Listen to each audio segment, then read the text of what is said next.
Well, hello again. Back with Mel.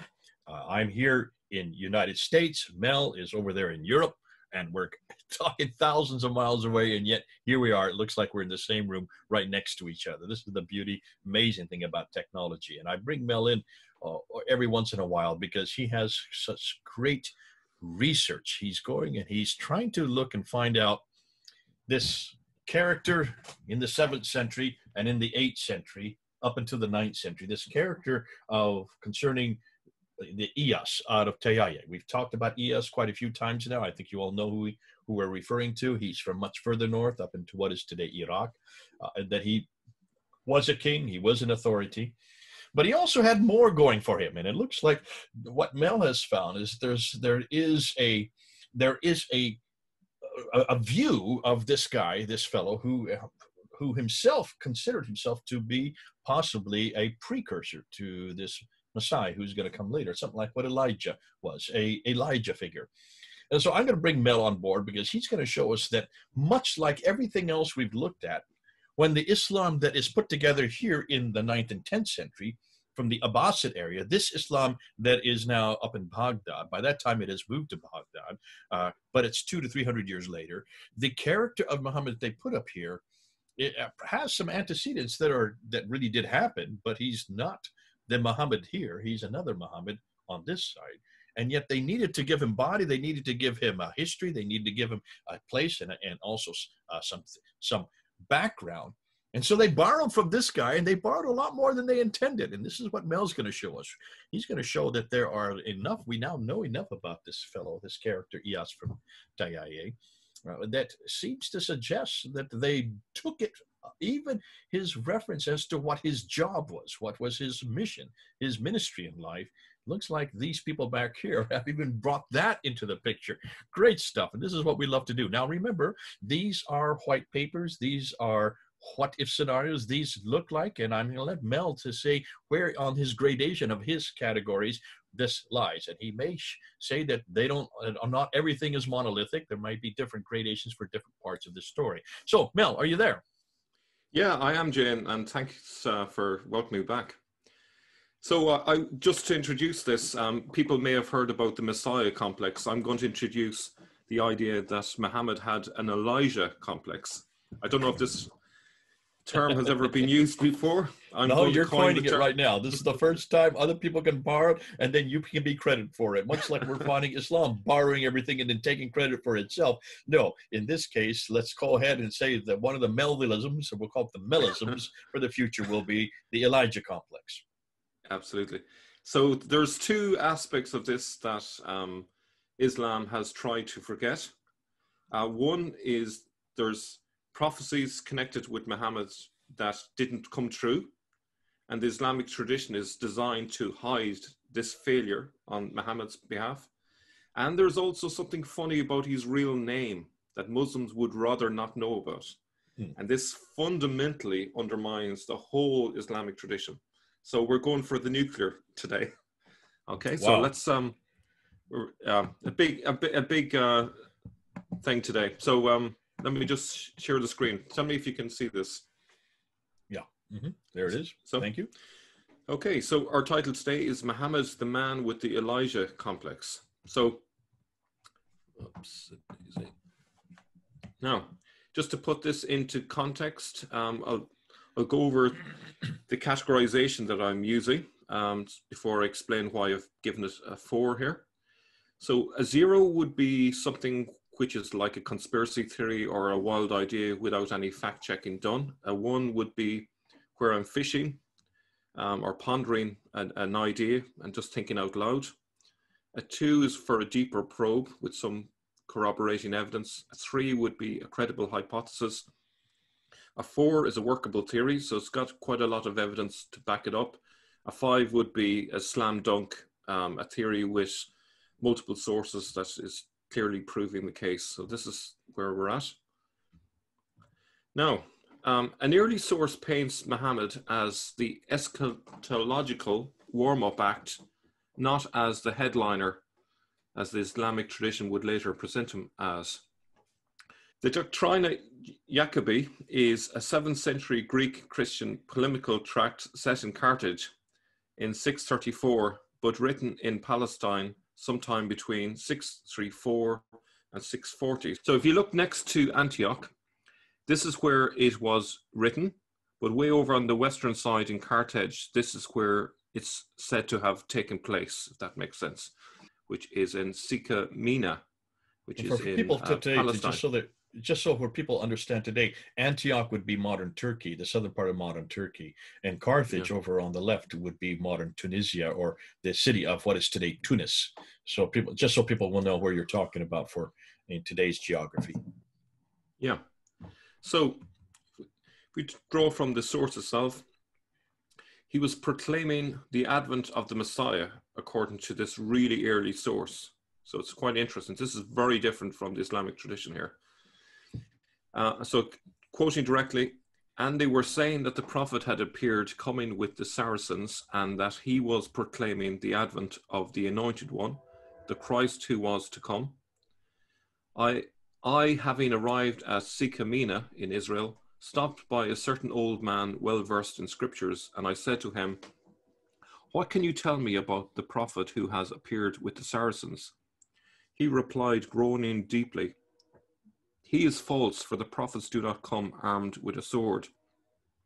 Truly they are works of anarchy being committed today, and I fear that the first Christ to come, whom the Christians worship, was the one sent by God, and we instead are preparing to receive the Antichrist. Indeed, Isaiah said that the Jews would retain a perverted and hardened heart until all the earth should be devastated. Would you go, Master Abraham, and find out about the prophet who has appeared?" So I, Abraham, inquired and heard from those who had met him that there was no truth to be found in the so-called prophet, only the shedding of men's blood. He says also that he has the keys of paradise, which is incredible. And it's interesting that the fact that he mentions that he replied groaning deeply, and even at the end says, which is incredible. So this idea that this guy was a prophet was treated with utter incredulity, particularly the idea of a prophet coming with a sword. Now, if we just draw from that then, the end is nigh is a very common theme in the Quran. The Quran's eschatological urgency that Judgment Day, the hour, was soon to be upon them, is part of this common doomsday culture that was prevalent at the time. Muhammad's Jewish hearers would have associated this with the advent of the Messiah. Stephen J. Shoemaker, in The Death of a Prophet, page 28-29, argues that due to the prophetic depiction of Muhammad in the Secrets of Rabbi Shimon ben Yohei, a Jewish apocalypse written in the mid-8th century, it likely incorporated only lightly edited material from an older Jewish apocalypse written during the first decade of the Arab conquest. This states that God raises up over them a prophet according to his will and will conquer the land for them. So if we just go back for a moment, the key thing that is being suggested by this early source is that this Muhammad was proclaiming the advent of the Anointed One. In other words, he is just the warm-up act. He is basically saying that the Messiah will soon come and will come straight after him. So in other words, he's claiming that the Messiah would come and that the world was soon to end. Now, making such a prophecy and such a claim was really bold because it can easily be disproven. And it was disproven simply because the world continued to exist, and we're now 14 centuries later. So his claims that the Anointed One was about to come has been proven to be false. And obviously this is not something that the Islamic tradition particularly wants to remember. They remember other things about what this Muhammad or Ilyas was talking about, but they obviously have covered up this part, which is embarrassing. Now, what's interesting is the Jewish impression of this guy is that he was crazy and possessed. This seems to be a very early assessment of him. So by people who were contemporaries of this Ilyas. And again, this is from page 30 of Stephen Shoemaker's book. A fragment preserving the opening section of the Secrets of Rabbi Shimon survives among the Cairo Geniza texts, and according to this version, which is slightly different to the one I've just read, it says, he being God, he raises over them a crazy prophet possessed by a spirit, and he conquers the land for them being the Jews. What do you make of that, Jay? Well, crazy, possessed, and conquering seem to fit perfectly. Yeah, and it's not a good impression of Muhammad. This is from people who saw him, so he doesn't look like he's in the full, he's in his full senses. He seems to be perhaps fanatical. Maybe he was possessed. We don't know, but they don't take him as just a regular, normal human being here. When you look at the traditions, which is fascinating, of when he was receiving revelation, wahi, it's called wahi in Arabic, is inspiration is coming upon him. In almost every case, you can see that, number one, he hears the sound of bells, he hears the buzzing of bees, he froths at the mouth, he has these fits, these look like epileptic fits. He falls to the ground. People who try to hold him down, it takes 6 people to hold him down. He has so much strength, and he screams and has enormous headaches. What does this sound to you? Like someone who is possessed by an evil spirit. Absolutely, yeah. Quite crazy, I would suggest. So even the traditions have taken and still incorporated that part of it. Yeah. And people have always said to me, doesn't this show that this is an argument from embarrassment? Why would they incorporate these two? Well, to remember, back in those days in the 9th century, especially in the 9th century, a kahin would be a storyteller, somebody who is like a griot that we have in West Africa. They would have to manifest something to prove their authority. And many of these manifestations in that part of the world, especially up in northern part of Iraq, were just these. These are the manifestations that show that you were receiving a revelation, that you were receiving something that is supernatural. Today, we see that as demon possession, or we see that as schizophrenia, or we see it all kinds of difficulty, mental problems. But not back then. Not back then. Everybody who has received a revelation should manifest these kind of manifestation. Now, by doing that, the Jews looking upon him see him as crazy, possessed, and of course, he is well known that he conquered the land. That was one thing. That was one of his jobs. From their perspective, they got it right. They got it correct. But from an Islamic perspective, you can see why they would incorporate these type of references to his character, or odd references to his character. You know, from a Christian perspective, it is not a total surprise to find a source like this saying that he possessed by, like, if you were to think of an event that was so key to, if you like, the devil's mission.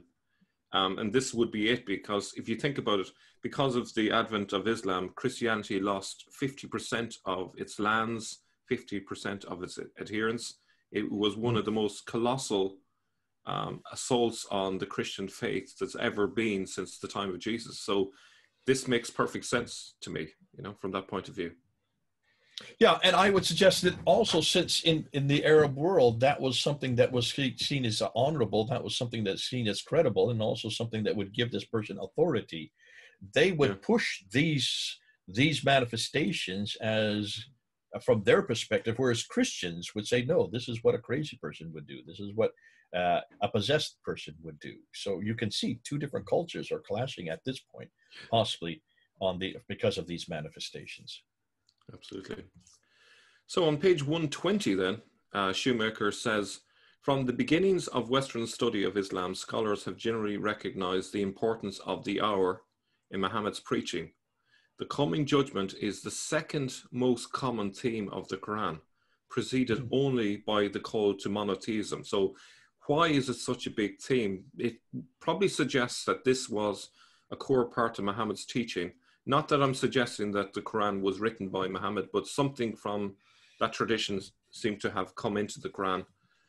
Paul Casanova asserts that both the Quran and the Hadith reveal a pressing belief in the imminent end of the world, in Muhammad and his followers. So again, this idea that there was a strong belief that the world was about to end in this early tradition, and the obviously the world didn't end, so they swept this out of the tradition later. Now, I don't know if you want to say anything about that, but I'm going to just move on. Go ahead. That makes sense. Okay. Go ahead. Okay. So I'm going to bring in a source now. This is from Isho Yab III of Adiana bin, who died in 659. He's an East Syrian source. He definitely was in the know, becoming, as Robert Hoyland says, becoming a bishop of Nineveh in the 620s, metropolitan of Arbela by 640, and then Catholicos, head of the Nestorian Church from 649 until his death in 659. So he is right there, right in the right place at the right time from the 620s onwards. He's in Tayaye country, and he's not divorced from what was going on the ground, because being a leader in his church, he would have been hearing reports from all over the land. So he would be very familiar with what was going on in those decades. So a very key source. Now, in terms of this source, though, despite the fact that he's a good witness, I'm giving this a 1 in terms of what I'm going to draw from this. There is possibly something in this, but this is quite speculative. He doesn't mention Muhammad. He doesn't mention Ilyas. He refers to someone called the One. And so rather than suggesting this is definitely Muhammad he's talking about, I'm going to step back from it and say this is possibly who he's talking about.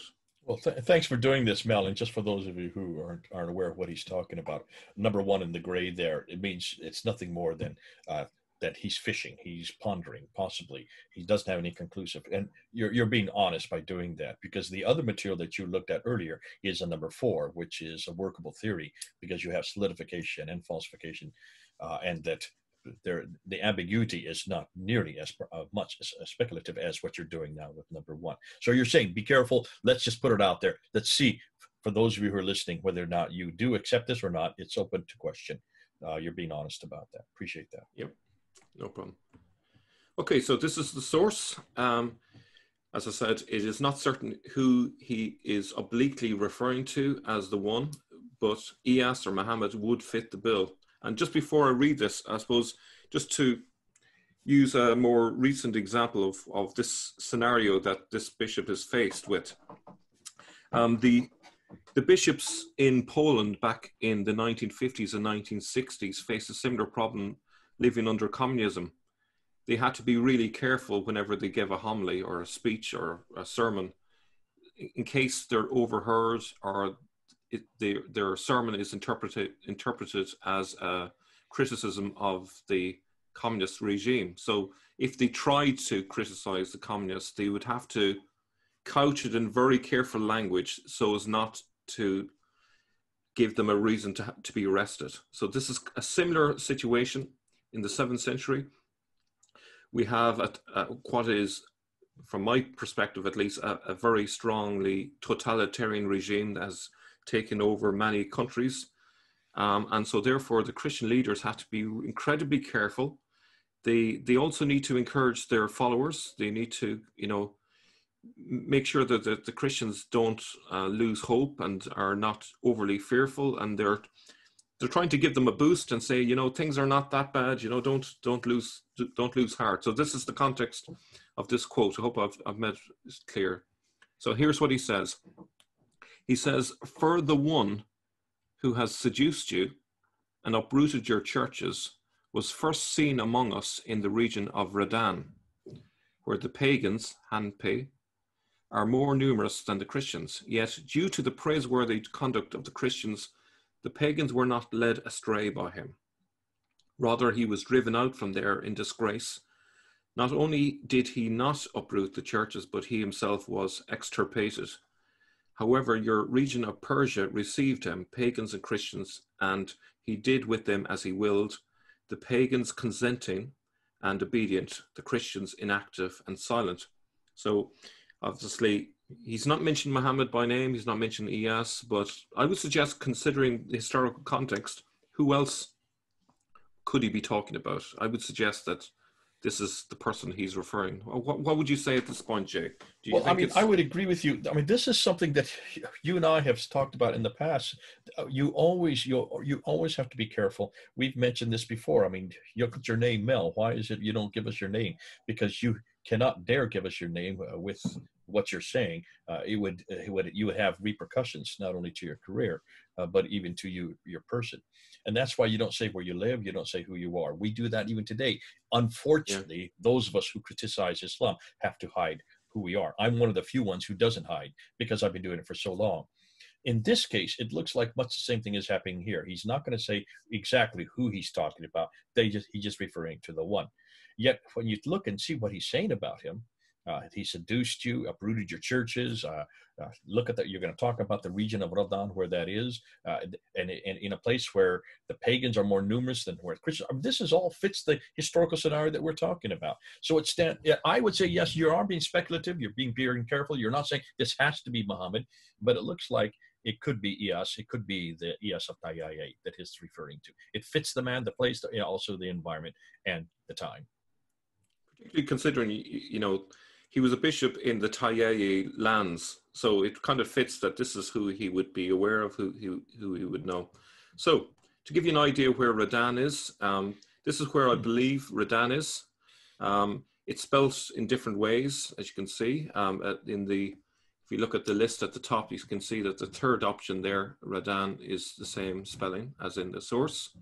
And currently, it's a village in Isfahan province in Iran. So, if you were to go westward from Radan, where that dot is, you would actually land in Tayaye lands.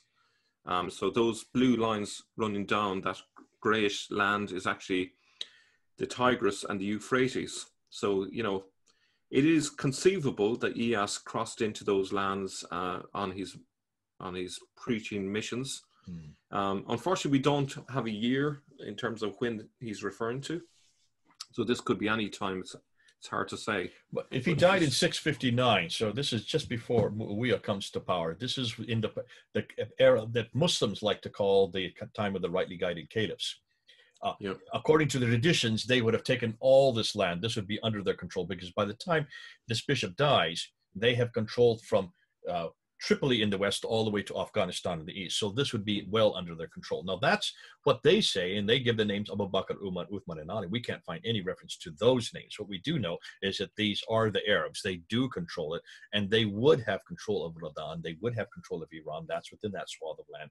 So if this is this character that is, seducing the people and conquering the lands, that would make sense that you've got the right man at the right place doing the right thing at the right time. Yeah. No, this is a continuation of the same source. And what's interesting, it actually contextually, this backs up the idea that it could be Muhammad because of the fact that he's referring to the Arabs and the conquest of the Arabs. So again, this would support this idea. He says, as for the Arabs to whom God has at this time given rule over the world, you know well how they act towards us. I would suggest take a lot of what he's saying with a pinch of salt, considering his situation. Not only do they not oppose Christianity, but they praise our faith, honor the priests and saints of our Lord, and give aid to the churches and monasteries. Why then do your, I'll be careful how I say this, Murwinaye, I think that's how you might pronounce it. So why then do your Murwinani reject their faith on a pretext of theirs? And this when the Murwinani themselves admit that the Arabs have not compelled them to abandon their faith, but only asked them to give up half of their possessions in order to keep their faith. Obviously, a clear reference to the jizya there. Yet they forsook their faith, which is forever, and retained half of their wealth, which is for a short time. Now, just before we go into a bit further, the Murwinaye, it's unclear who is being referred to. These are a group of Nestorians, but there's a confusion. Are they the people of Merv? Or is this a reference to the Maronites? We don't know exactly, but I suppose it's not key. But you can see there, he's talking about that while the Arabs didn't force them to abandon their faith. They are encouraging them with a 50% tax, essentially. They have to give up 50% of their possessions if they want to remain as Christians. And obviously, a lot of the Christians were leaving the faith. And this is obviously quite alarming to the bishop. And he's trying to say, hey, it's not so bad. 50%, what's 50%? You know? So is he being facetious here, is what you're saying? Are you saying he's being sarcastic? Yes, yeah. He's trying to, what we would say in Ireland, he's trying to plumose them, which means he's basically trying to gently encourage them to resist. But he's studiously avoiding criticizing the Arabs directly. But if you read between the lines, he's obviously criticizing them. But he's saying, like, they praise our faith, honor our priests and saints, and they are aiding our churches and monasteries. Well, if they're taxing the adherents to Christianity, asking them to give half of their possessions, then clearly they're not honoring those people. They are not aiding the churches. They're doing the opposite. So if you read between the lines, you can see what's really going on. That, you know, he has to say nice things about them, but in reality, their faith has been destroyed by these Arabs. So now, you know, just to further what I'm saying is, Isho Yab is not safe to openly criticize his overlords. We can understand why he doesn't name the one who has seduced the people. It would be likely highly dangerous to do so under the totalitarian regime that prevailed. We ought to take it with a pinch of salt, his praise for how well the Maghreb treat Christians, especially when he admits they only asked them to give up half of their possessions, i.e. the jizya. This was likely said to reassure his own Nestorian adherents at a time of great uncertainty. So this is typical of when you're under duress. When you're under duress, you have to be very careful how you be critical. And in some ways, he's using irony, sarcasm, to hide the fact that they are under duress. So this is something you would understand coming from your part of the world, because irony is almost a pastime there in the UK and that part of the world. It's fascinating how you are masters of irony. You can pick up on this much quicker than other people can. Absolutely, yeah. No, sarcasm is part and parcel of communication in Britain and Ireland. You know, it's part of what you do, and it's a very nuanced thing, but you can detect it from a mile away. And this is clearly, you guys can detect it. We in America, it tends to go over our heads. We forget a lot of times when we're looking at your humor. Most Americans I know don't understand British humor because of that. And yet it's brilliant. If you live there where I did for 25 years, I picked up on it and saw it and understand it. Like that's how you can see it so much clearer here. This is what's going on here. In this case, the 7th century. Yep. Okay. Now I'm going to move on to another area, and we're going to be looking at we're going to be looking at Ilyas's name, and this is, I'm really looking forward to sharing this because it's going to be quite fun, I think. So just drawing your attention to the Latin phrase "nomen est omen," the name is a sign. This is something I'm quite interested in. We spoke about my name earlier on and the meaning of the name, and this is kind of connected with that in a sense. Nominative determinism is the hypothesis that people tend to gravitate towards areas of work that fit their names. Essentially, people draw meaning from their names, and thus their names become self-fulfilling. So, Jay, if we take your surname, for example, Smith, you know, you've been hammering the heretics for decades. You know? So that's what you do with my name. I'm a smithy. I'm supposed to be smithing, hammering away at different pieces of metal. I'm hammering away at criticism. Okay, I'll run with that. That's the first time anybody's ever tried to impose that on me. God bless you. Okay, but this is so nominative determinism. You take on and you do what your name suggests, is what you're saying. Yeah, absolutely. It's almost like a subconscious thing. You fulfill the meaning behind the name. And you're not conscious of it, but it kind of leads you, it gives you a suggestion. And then once you do some particular vocation in life, it kind of makes sense, and it kind of gives you a sense of you've achieved who you really are. So one Well, explanation I should be a little bird then, because I'm a jaybird. Jaybird is a little bird that just flits and floats and does all kinds of things. Be careful. I hope I'm not, my non-determinism doesn't impose that upon me. So maybe that's the reason for your colorful shirts, Jay. Maybe. So one explanation for nominative determinism is implicit egotism, which states that humans have an unconscious preference for things they associate with themselves. So there have been a number of funny examples of this psychological phenomenon, and I'm sure our audience will enjoy some of these. So there was a book on polar explorations by Daniel Snowman. These are all absolutely true. There's an article on urology by researchers named Splat and Weedon, which I think is my personal favorite. The psychologist Carl Jung cited as an example Sigmund Freud, who studied pleasure and whose surname means joy. So that was an interesting fulfillment. A study of American dental rolls showed a significant correlation between men called dentists and men becoming dentists, which is strange. Igor Judge is the real name of a former Lord Chief Justice of England and Wales, who clearly was a judge as well. And sorry, this might be a little bit rude, but Thomas Cropper was the inventor of the toilet. Yeah, that one I've heard. That's a well-known one. Well done. Yeah. So other funny examples, a neuroscientist called Lord Brain, a firefighter called McBurney, a cashier called Kaching. Kaching. Andrew Drinkwater, he was a worker in the Water Research Centre. There's a physician called Dr. Doctor, an ophthalmologist called Ashley Seawright, a gastroenterologist called Dr. Joshua Butt, a music teacher called Miss C. Sharp, a chef called Tim Kitchen, and a weather presenter called Amy Freeze. You know, so these are sweet. Some hilarious examples of people fulfilling their names in very real ways. This one, I have to say, I really enjoy.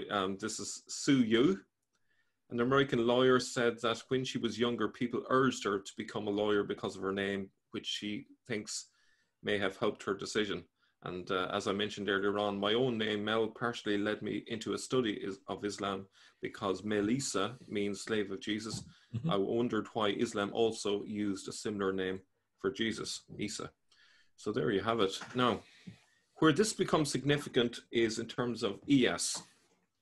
Ilyas is the Arabic form of Elijah. Why is that significant? Malachi chapter 4, verse 5 to 6 says the following: Behold, I will send you Elijah the prophet before the great and awesome day of the Lord comes, and he will turn the hearts of fathers to their children and the hearts of children to their fathers, lest I come and strike the land with a decree of utter destruction.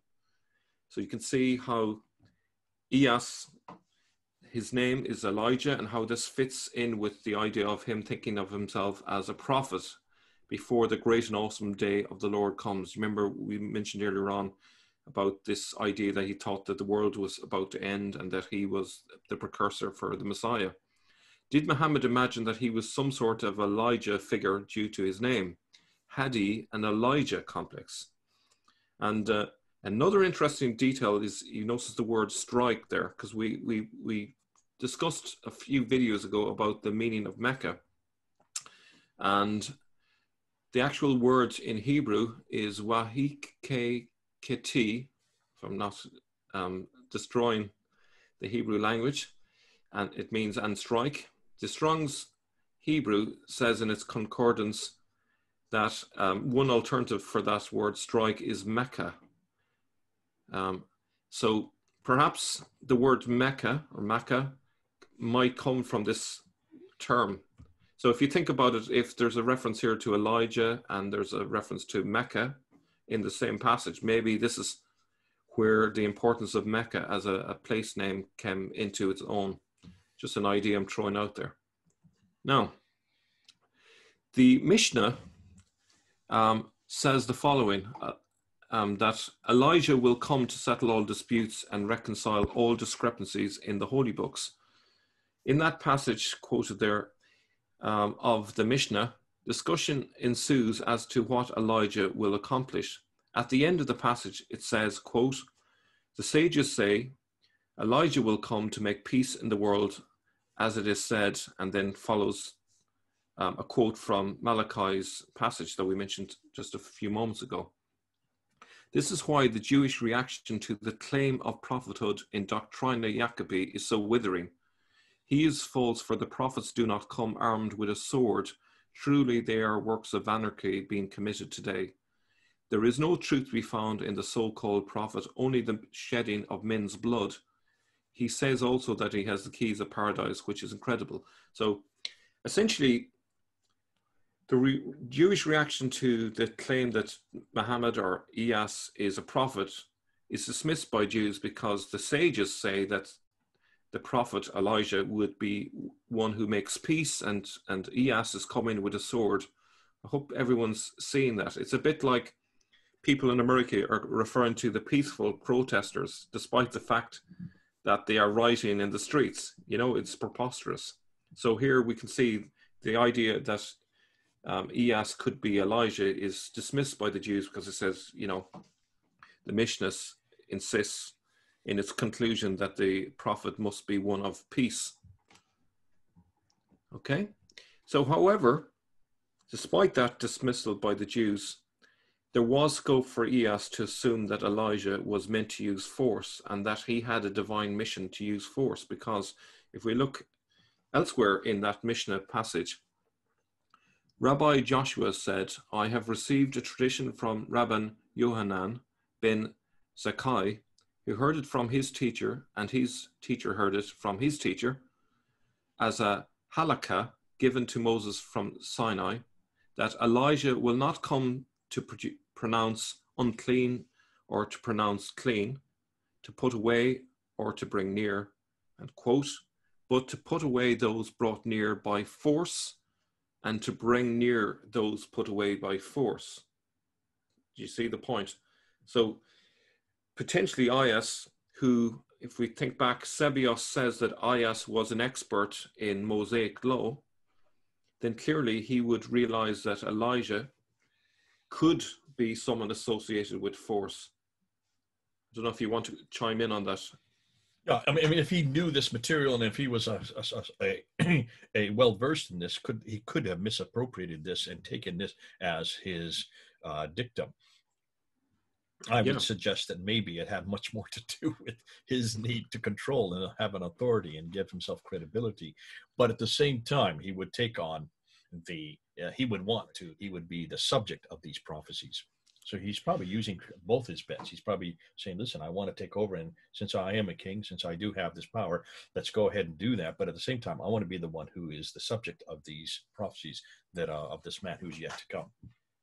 Yeah, well, you know, it's very convenient for him to have this passage because he can claim a divine right to use force. And, you know, it's a mission from God and God is on my side, you know, and that's always been a very powerful argument to make. Because who can disagree with God, you know? So if you argue that God has given you a mission, that you are essentially an Elijah figure, you're preparing the world for the end of the world, and that the Messiah is about to come, then you can use this as part of your ideological argument for why people should support you and get on board and not oppose you. So what you're saying is really he's taking on the Elijah figure. He's doing that because that would give him a credibility. But at the same time, he's then zeroing in on this Mishnah from Edoyot 8:7 and saying, however, the way the modus operandi that I do so is to use force. So he's pulling the two together and say, I am the subject of both of these. Not only am I the one who then introduces the end of times, but I'm also the one who does so by use of force, and I've given authority to do so because it is how do you argue with God himself? God had given me this authority.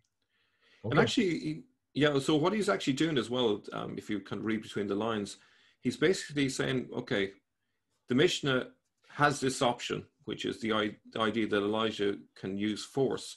But the rabbis have dismissed this option. They've considered it, and after careful consideration, said, no, the real Elijah figure must not use force. It must be a person of peace. So he's basically attempting to overrule the Jewish conclusion on this. The highest Jewish authority, which is, as just to remind ourselves, is to be found in those academies in Iraq, in what was formerly Babylon. So that this is what we're talking about here when we talk about the Mishnah. So he's basically overruling these Jewish leaders which are found in the same land that he is the king of. So he's coming up toe to toe with the Jewish leaders in his own land here by going against this. So it's quite interesting how all of this pulls together. So what does Ilyas actually mean? So Ilyas is an Arabic name for boys that means replacement, restitution, something given in place of something else, and figuratively it means gift from God. And if you look at any websites to do with boys' names in Arabic, you'll find this. But actually, if you delve a little bit deeper, Ilyas is the same as Ilyas, and Ilyas in Hebrew is Eliyahu, or Elijah. And that Eliyahu is particularly very interesting, because Eliyahu literally means my God is Yahweh. How about that, Jay? Oh, goodness. Oh, goodness. So this comes around to nip him in the bud. This literally is hugely embarrassing. Now, you know, a lot of people in the comment section who maybe have disputed my claim that Muhammad was originally called Ilyas, and they say, well, why would they forget this name? Why hide it? Why change his name to Muhammad and give actually not only his name, but actually create a complete fictional biography with fictional parents' names and so on, going back many generations? Why would they do that? Well, the reason is because you can't have a prophet who's claiming Yahweh as his God in his actual name. It just does not fit. So you've got to get rid of this Elijah name. You have to hide this over. And so there was, as we, you know, probably come back to it later, but, you know, in Abbasid times, when they do refer to Ilyas in the historical record, they make it appear that Ilyas was on the opposing side to Muhammad, because they don't want people to know of this connection. They can't completely delete him from history, but they have to pretend he's someone else, because this is so embarrassing to just the so Islamic people tradition. realize, and we need to remind people that in an earlier episode, you did talk about the fact that Ilyas's nickname is Muhammad. Yes, yeah. So they've thrown out the formal name and now are using the nickname Muhammad. Look at myself. My nickname is Jay. That's not my real name. I'm not going to tell you what my real name is, because I have to be careful with that. But my nickname that I use all over the world and that I'm known by is nothing more than the name that is the popular name that everybody uses. It's what I use on the internet. It's what I use when I travel. It's used when I do my lectures. It's what I've used since I was, in fact, it was given to me when I was first born, because there was another person with my name in the hospital. They didn't want us to get us two babies mixed up. And so that's why they gave me Jay as my nickname. So in the same token, you can see here, Muhammad was the one that was appropriated, was given to him. They took the nickname and made that the common name, made that the popular name, and also made it the authoritative name. Yep. So just to continue then, this may be a chief reason why Muhammad's original name has been covered up. The Umayyads and the Abbasids didn't want their founder's name to have any association with Yahweh. It directly contradicts the Shahada that there is no God but Allah, and Muhammad is his prophet. If you think about it, it's hugely embarrassing that Ilyas's name actually means my God is Yahweh. So it contradicts the Shahada, the most important. Like here we go again. It's one of the 5 pillars of Islam being destroyed through Ilyas's actual name. It's very damaging indeed. Oh, boy. So you've kind of come it through the back door. That's fascinating. Well done, Mel. So in conclusion, Muhammad's real name gives us a reason why he thought he was a prophet armed with a sword, and his name is a direct contradiction of the Shahada. The Shahada says the only God is Allah, but his name proclaims Yahweh. So I just remember from our times in Speaker's Corner, remember when you were on the ladder shouting, Yahweh, Yahweh. Akbar, because even even the word even name Allahu Akbar just means he is the greater. And we would always put it to Yahweh, Huwa al-Akbar. You may have the greater, but Yahweh, he is the greatest. And so we would updo it. Listen, you've done a great job here. And this is probably a hugely important talk that you've just given. Not only are you showing that this person, Ilyas, from Tayaye, up north, up in what is today Iraq, that this character is a historical character. He seemed to have a function, and he seemed to have taken that function very seriously. And there are references to him. Ishoab 6:59 kind of gives that, kind of introduces them as he's the bishop. He sees this problem here. He wants to protect his people. He uses irony. He uses sarcasm to support, to suggest what is happening, but to also to give them to give them assurance. But then you go, and what I love to do is that nomen est omen, that your name takes on your significance. Your name is what is important because you kind of fulfill that which your name suggests. And in this case, you have Ilyas, who has a name that, as you're coming out the very end, is the wrong one, because Ilyas is another name for Elijah, which is another name for the God. My God is Yahweh.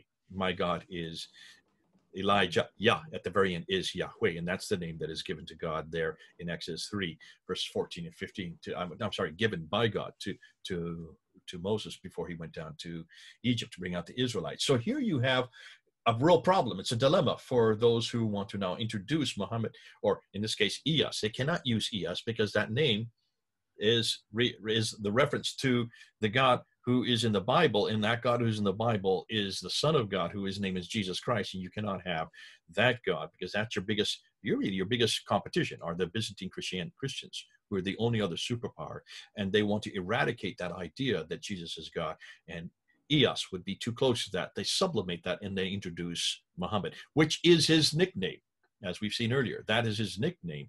They elevate that one because the praised one, as we first have been hearing from where this was introduced probably on the Dome of the Rock and on the coins back in the 7th century.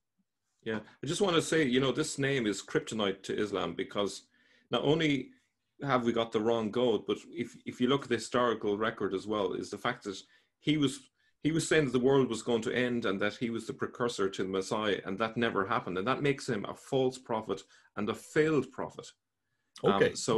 It's very destructive. Once you think about it, and I encourage Muslims to really think about it, take all this evidence here. There's been an attempt to cover up the fact that here is someone who thought he was a prophet, but he was a false prophet and a failed prophet. And that's really important that you grasp the significance of this. Well done. For those of you who are watching, can you see what Mel has done here? Mel has he's followed the evidences on the ground. We've always asked people to do this. We've asked Muslims to do this. Mel's doing it since they are refused to do it. So go back to the 7th century, go back to even earlier in this case, come up to the 7th century, including the 8th century, see what's happening on the ground, and notice that this character did exist. Ilyas, he was from much further north, up in the Iraqi area. He did have power. He was an authority. He kind of fulfilled his name, but the problem with him is that this name, precursing back to this idea of him being Elijah, that would not only eradicate his authority amongst the people there, it would also say that he was introducing the end of time. Since that didn't happen, you've got to then, practically speaking, give him his nickname. The nickname, which would be the one that was then introduced by the Abbasids, became the one that stuck. And I assume what you're saying, Mel, is you can follow this sequence, even the sequence you're following through. It makes sense up from the Umayyad period up into the Abbasid period. When they now incorporated this character, they've got to also make sure that they incorporate what is theological significance. You cannot have any theological significance pointing back to Yahweh of the Bible, or of the Byzantine Christianity, of that supposedly tritheism. So therefore, you've got to make sure that name is eradicated, not only from practical purposes, but theological reasoning. And that's why Muhammad then stuck. And also, even where they have to admit that he was the ruler of Hira, they have to present him as the opposite side of the battle. They have to present him as going up against General Khalid, instead of actually both of them being on the same side, which is probably more likely, And even when they attempt to make a story around that, it doesn't hold together very well. It seems very unlikely and implausible. So they haven't done a really good job of covering it up. And if someone like me can work this out, then, you know, it makes me wonder how many other people have actually worked this out in Iraq and haven't publicized it because they're afraid to. There must be more than me that has realized this, you know. Well, I think, Mel, what you're doing, you probably aren't very many people, because not many people are actually doing what you're doing. You're rather a rarity, and that's why you're a breath of fresh air for many of us who are historians, because you're doing what all historians should do: go back, find the evidence, follow it, come up with your theories, put it out there as a white paper, and then get responses back. We want people to now do that. Listen to what Mel has said here about Ilyas from TIA. Look and see what he's saying about whether or not he has taken on to himself the mantle of an Elijah figure, and see himself as an Elijah character, coming out with that type of the same type of ministry that Elijah have, but then creating and seeing that those who then take on that and then incorporate it into the later traditions realize that you can't have that name. You've got to use another name, because that one has Yahweh's name in it. You cannot have anything to do with Yahweh, and that's why they've gone and they've chosen to use the name Muhammad. If this is so, then Mel, you've uncovered a real rock here, and this is going to cause an awful lot of, I'm sure, remonstration, probably some backlash from the Muslims who are listening to this. Do remonstrate. Feel free to backlash. That's one of the nice things about YouTube. You have the right to do so. Mel will be watching your comments. He'll be responding to you as best he can. And we'll go from there, because we're just putting together more and more evidence after evidence after evidence. I love what you've done with prayer. I've loved what you've done with the Ramadan. I love what you've done with the word Mecca. I've loved what you've done now with the name Muhammad itself. And here's another nail in the coffin that we're finally starting to nail down. It's been great having you here, Mel. It's been terrific to do these episodes with you. I'm sure there's many more as you continue to unlock many of these books and many of these writings, many of these articles, many of these rock inscriptions. Everything you're looking at seems to be bringing out a little bit more of how Islam has borrowed ideas, has borrowed characters, has even borrowed names, has borrowed places, and has redressed it, takes the form and puts it into a completely new meaning. And the meaning they put onto it has historical antecedents. And when you look at those historical antecedents, it's not the same person, nor the same place, nor the same person, nor the same environment, and certainly not the same time. Well done. This is good to be able to unpack it. Now let's see how people then respond to it. Okay, then. Here it is. Mel and Jay. You in Europe, me in the United States. Over and out.